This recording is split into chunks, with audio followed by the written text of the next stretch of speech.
Hey guys, this is Evan from Stock Music Musician, and today I've got a review of the Bogue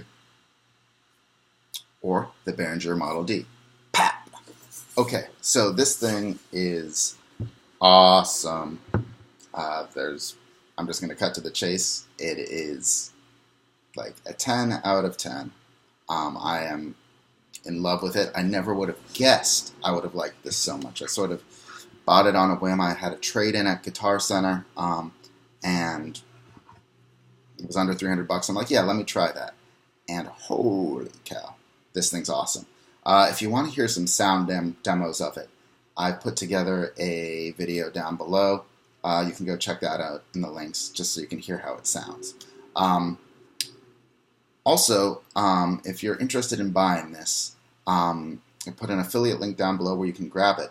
And I've also put together a video on how you can save like about 10% on this, which is probably like $30, bringing the price of this like to under $300, which is just ridiculous not to buy. So there's a video down there about how you can save like 10% on just about every type of musical equipment imaginable. Okay, so why do I like this? Well, I like it because it sounds amazing and it's fun to use. That's a pretty hard combination to beat. And it's, that's, period. That's really, I think we could end this review right there. But we'll give this a little bit of background. This, as far as I know, is an exact or a nearly exact replica of the famed Mini Moog, which is like basically on all of the recordings ever. So if you, especially the 70s, the 80s, but like also, if you think of like the lead sound that Dr. Dre used, like, that's this thing here. So it has a huge range of sounds from like these growling, low, powerful basses to soaring leads, and everything in between. And it is a monophonic synthesizer, meaning it can only play one note at a time. You can't play chords with it through your keyboard, but it has 3 oscillators, and you can detune them so that like one plays the root of a chord, another will play the third, and another will play the fifth of the chord. Now that will be a fixed ratio, so it doesn't stay in scale necessarily, but it's a way around if you want a chord sound, and you can make these really crazy patches and pad sounds with that, especially with a lot of reverb. So let's talk a little bit about what's included. Well, you've got a USB or MIDI cable MIDI in. It's not battery powered. You have to plug it into a source, and then it's got a 2 input channels, or 2 outputs, I mean, that either high impedance or low impedance. So you can plug it into anything. You've got master tuning, you've got some modulation choices and sources. Then you've got 3 oscillators with 6 waveforms each, which you can just combine together to get a lot of really great sounds. Again, I'm going to say this sounds incredible, and I've got good like soft synths. I've got the Monarch by Native Instruments, which I believe is supposed to be a recreation, also a recreation of the original Moog. And this, I mean, Monarch sounds great, but this sounds different and better to me, much better. Then it's got a mixer section where you can mix in each of the oscillators, and also feedback or an external source, and some white noise or pink noise. Then it's got the legendary, epic, awesome, incredible Moog filter, high frequency, low frequency. I guess they added the high pass mode. My understanding is low pass was already in the original. There's now a high pass mode, and a loudness envelope, and then output and the ability to tune it, and a few other things.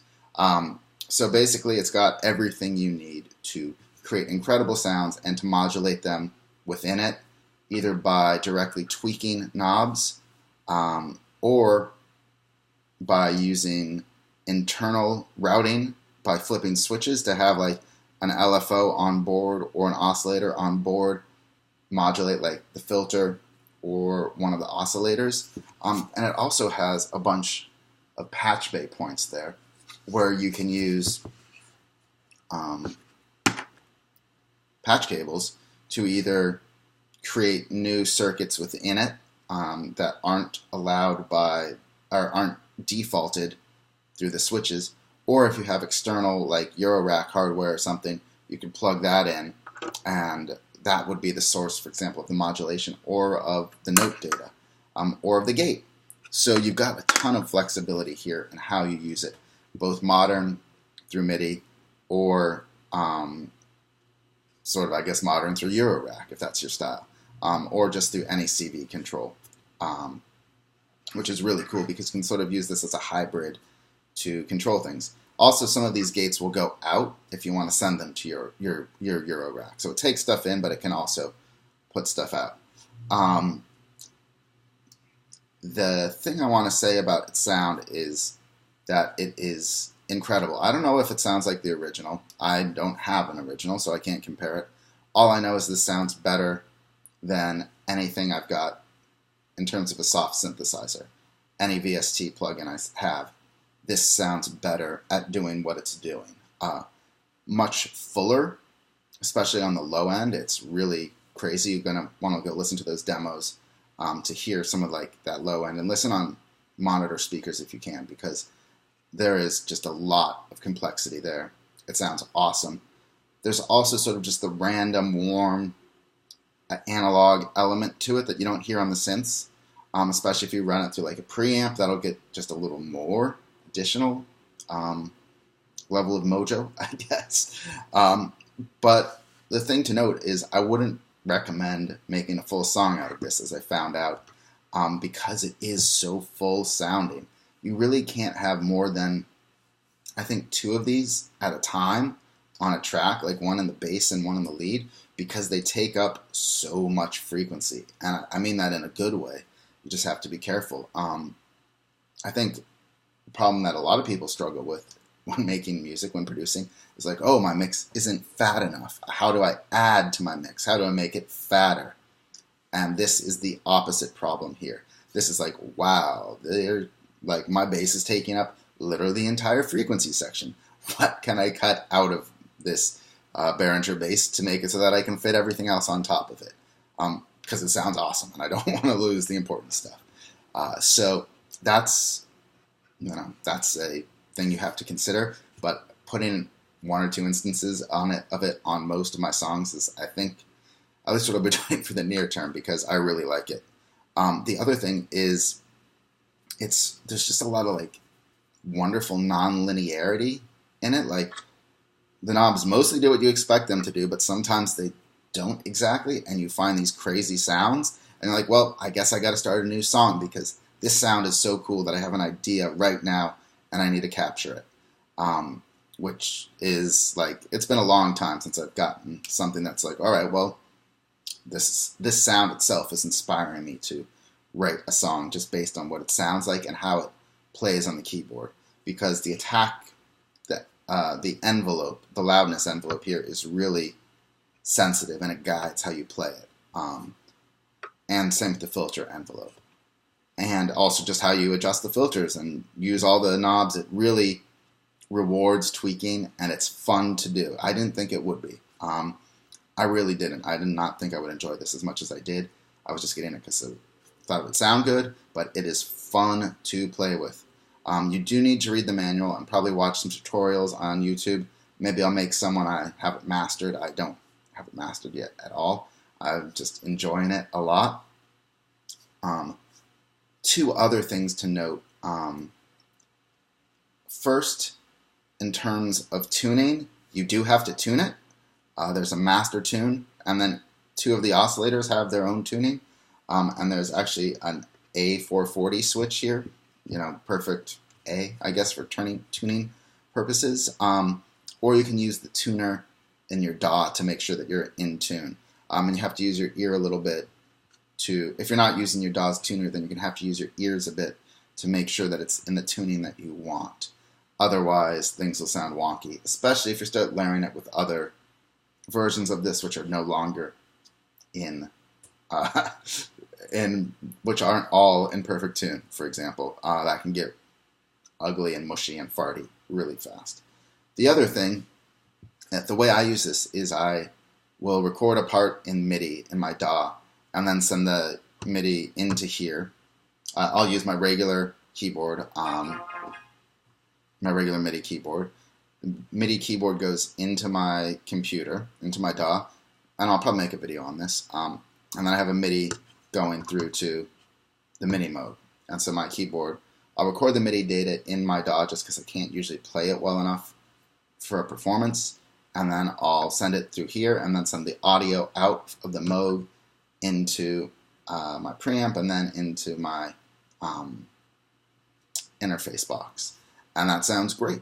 And it works really well. But you have to live record everything. You know, this isn't a soft synth, and there's nothing wrong with that because while you're live recording, that's the time you want to be fiddling with the knobs and, you know, add in that little bit of mojo that makes your track come to life and makes it so much more than a soft synth.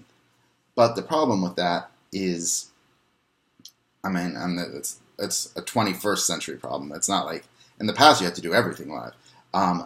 But that you need to know what the settings were at the start of your song. And you've got to write down your patches. So there's some software that can help with that. By Sunny Synths, I'll put a link down to that. I've got it. It's sort of like you can save snapshots basically of all the buttons. But even then you've got to take real attention because, like I said, there's non-linearities here. And so you've got to have the knobs in exactly the right place to make them sound the same way, or it will sound slightly different.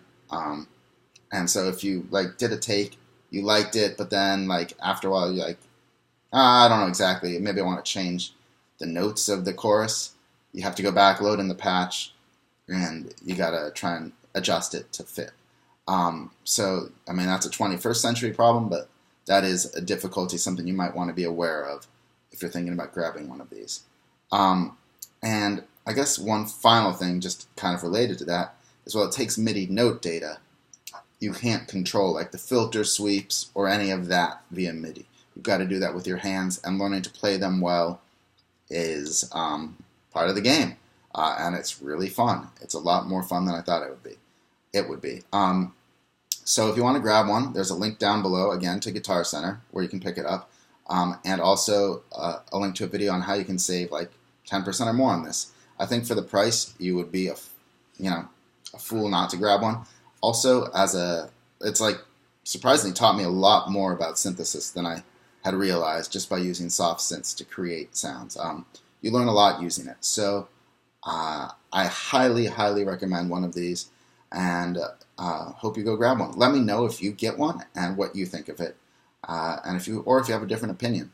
I know there's a lot of hate on Behringer, but I don't get it. So enjoy.